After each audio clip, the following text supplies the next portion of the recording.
Litispendance se dit lorsqu'il existe deux actions simultanées qui ont le même objet et les mêmes parties, mais sont devant deux juridictions différentes.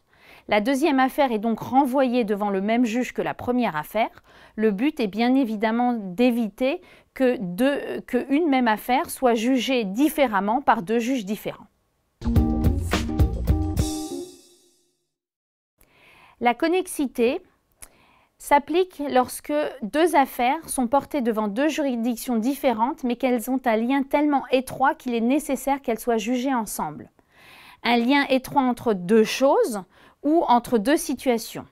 En matière pénale, on parle d'infractions connexes quand elles sont commises par la même personne avec le même but. C'est-à-dire, un exemple, vous commettez un incendie pour camoufler un cambriolage. On considérera que l'infraction d'incendie et l'infraction de cambriolage sont des infractions connexes. Les malfaçons, ce sont des défauts ou des imperfections dans la fabrication d'une chose ou la réalisation de travaux.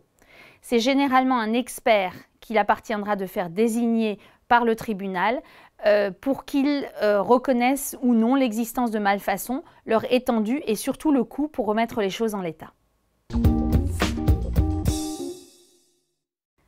Alors, potestative, ça signifie qu'ils dépendent de la volonté de l'une des parties co-contractantes.